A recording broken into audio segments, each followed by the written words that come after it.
gamers, YouTubers, what's going on? My name's Kyle with Game Time with Kyle. Good to be back at you, and good to be bringing you another classic episode of Fantastic Four games. Not the Marvel superheroes, but this is an episode where we spend about a dozen or 15 or so minutes, and we play through just quickly maybe a stage or two, or at least 3 or 4 minutes of some classic games that really, not a lot to it. And a lot of good feedback on the Colecovision Fantastic Four, so I thought we'd do some more of that today. We'll be starting off with a little bit of Gorf for the Colecovision, kind of your classic Galaga, Galaxian, Space Invaders type game. A little bit more to it. We'll move on from there to Congo Bongo. This is a game from Sega, believe it or not, for the ColecoVision. Pretty much Sega's version of Donkey Kong. Really good, actually. You'll see what I mean here. Frontline, a fun little army type, kind of top-down shooter.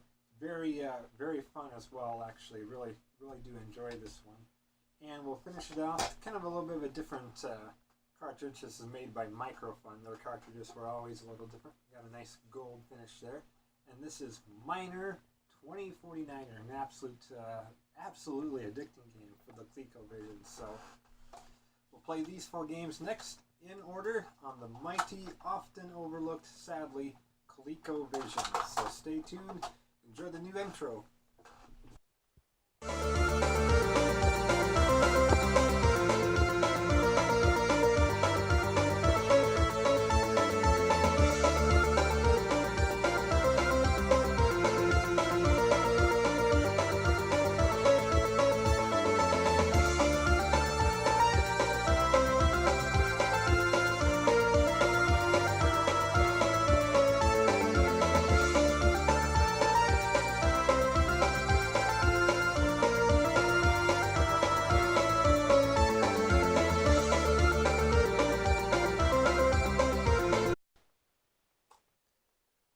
Here we go with Gorf for the, as you can see, the very colorful ColecoVision. Came out in 1981. So, of course, the classic ColecoVision menu system. Let's get started. Let's do a skill set one here, since we're only going to play about 2 minutes of it. Let's see if I can get through all these stages here. So, Gorf's interesting because it has 3 different levels, if you will. Let's see if we can get that UFO. The little Space Invaders, when they drop their bombs or bullets, kind of go through that white shield there that's above my ship on the bottom. So they won't be able to hit me for a little while, but now they're coming down. One of those, we can only have 1 bullet on the screen at the same time, so.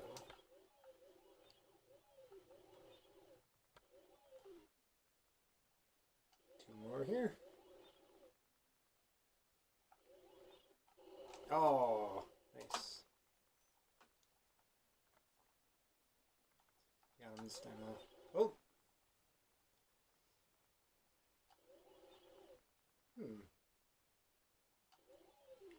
There we go. So here we go, we're blasting off to the second stage of the game. This one's more like the Galaga, if you will. At least a little bit.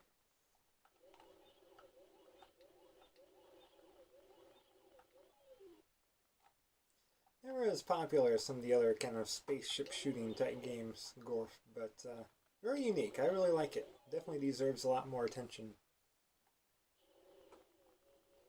So here we go, we're blasting off to the 3rd section, which is a lot like Tempest or Gyrus. I think it's more like a Gyrus type game.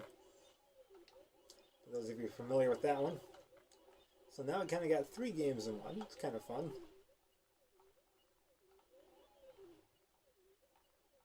Oh, that one flew by. The only difference here between this and the Gyrus, we can't actually go around the screen. That one you can go full circle, like in 360. Here you can just kind of move up to here. As far as you go.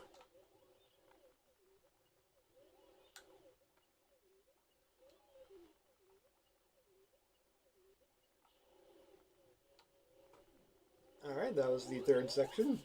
And lastly, our little boss battle. Now we have, I almost dropped the controller here. Now we have to shoot through the little shields here in the middle of the screen. I'll just make a nice little dent here in the middle. Alright, now we're ready to attack. Whoa! That was... Look at the drawing. I think we have to shoot in the center of the ship. Or we can just take out the entire ship, it looks like. There we go. Off goes the flagship. Very nice special effects and sound for the Colecovision. So I've been promoted to captain. Now we get to do, turn that up a little bit there. Now we get to do the entire thing over. So that's pretty much Gorf, and if I made it look easy, keep in mind it was on the easiest difficulty. So we made sure to see all the stages this game has to offer. But yeah, now we go through and it gets a little bit more challenging. So that is Gorf for the Colecovision. Highly recommended. Just an overlooked spaceship shooter. Congo Bongo. Should be pretty good. Let's try this one more time then. Come on. All ready to go. Oh, yeah, on the cartridge itself, it does say for Colecovision and Atom if you were ever to get the cartridge. Coleco also was known for their Atom computers, sort of a rival to like the Atari computers or Commodore at the time, whatever else was pretty popular computer-wise. Apple, I suppose, if they were around in the early mid-80s, I forget. Oh, that was my fault. That was bad timing. I seen him drop and I jumped right into it. So it's kind of neat. If you had an Atom computer and a Colecovision, you pretty much could play a lot of these games on either or. Pretty nice.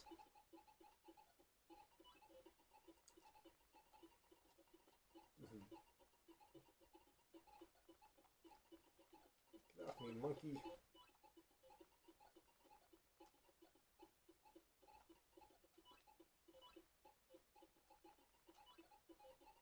Alright, see now I'm over here, I'm behind this wall. There we go. Of course he has no princess or girl to steal, so... Stage 2 is, I don't know what to say about this stage. I can never do it. I probably did it twice since I've owned the game. So you're about to see Kyle fail quite a bit. I don't get why it's so hard, it just is.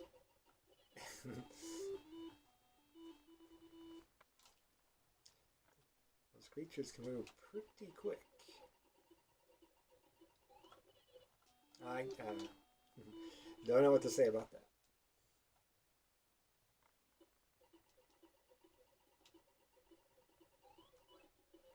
Oh, we might get a lucky break here, but then those creatures are moving fast.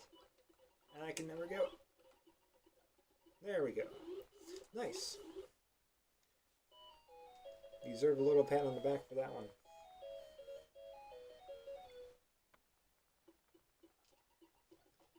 This one reminds me a bit of Frogger, and I forget exactly. Okay, that's good. Okay. Forget what I said, but yeah, that's pretty much Congo Bongo for the Colecovision. Alright, our third game out of our, not double, but triple quad header of Colecovision games is Frontline by Taito. So let's do one player here. And again, just going easy here. We're only going to play it for 3 minutes or so. So we're this soldier here. We can move left, right, up, and down. And we can shoot pretty much straight up for a short distance. We're kind of going through this forest area, and we're going to take out these enemy soldiers. So think of it pretty much as Call of Duty for the Colecovision. Only it's not made by Activision. They can shoot sideways and all sorts of directions. I think we can only shoot up, or to the best of my knowledge, and I'm kind of going around the little joystick here, and I can't shoot anything but forward. So we'll make our way up here a little bit. You never know what's behind the tree, so I want to... Oh.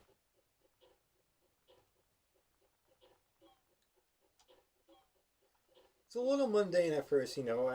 first impression of it is nothing too exciting or anything, but we'll get up here a little bit and the game really starts to liven up here. There's also a Atari 2600 version of this, Frontline. Not quite as good in my opinion, and I walked right into that mine there. Atari's pretty good. I have it on that Atari Flashback plug-and-play console. It's fun, but I think once again the Colecovision is a better version.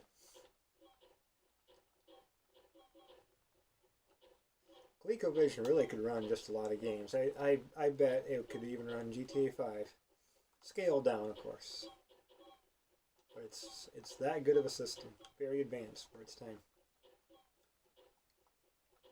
It does often make me wonder if the great video game crash didn't happen, what Colecovision would do next. If they would follow it up with another system, that would be huge. Alright, now we got some, I'm going to assume they're kind of like tanks, or at least like sentry turrets or something. Here's where the game really takes off. Oh, I'm blasted. Very nice. That symbol's a little checkpoint there. We'll give it one more go here, see what we can do with this life, and we'll move on. Make it to the beach side.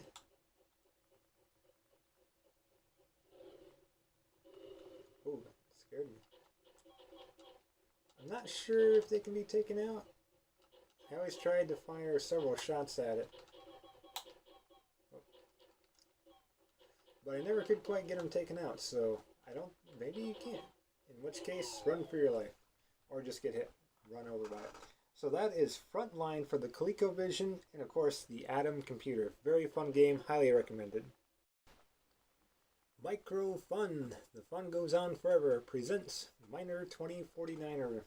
This game could go on forever. It's really has been probably my most addicting game on the ColecoVision. Probably that and Time Pilot, which for gameplay of that one, please see Fantastic Four ColecoVision Games Volume 1, also my channel.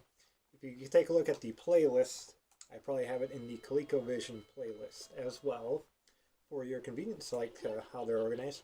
So we're basically this miner here, and the goal of the game is to paint, I don't know what, to tell you the truth, I don't know what you're doing, but you just got to cover the entire map, different colors. So I'm assuming just kind of walk on that. We can jump, we can get items, we can fall maybe one level, but no more than one level. Otherwise, we lose a life. There we go. Moving kind of quick, but there is a time limit for this game. It's a little not as much time as you almost would need to do some of these levels. So these white things are slides, so once you're stepping on a space there, you automatically slide down, which is kind of why I'm saving some of the things here for.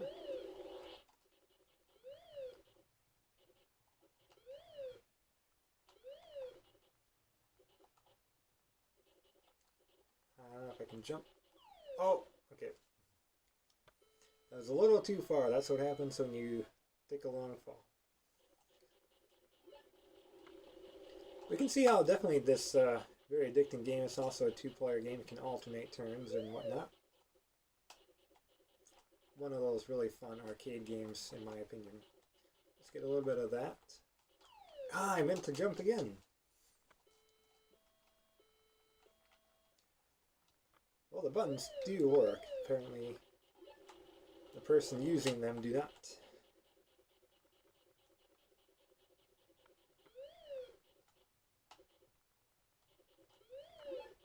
It's one of the slides there. We can fall from that one, just longer distances do not work.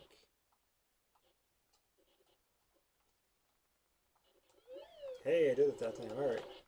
So let's get these guys. I won't get that just yet. I'm going to cover this up.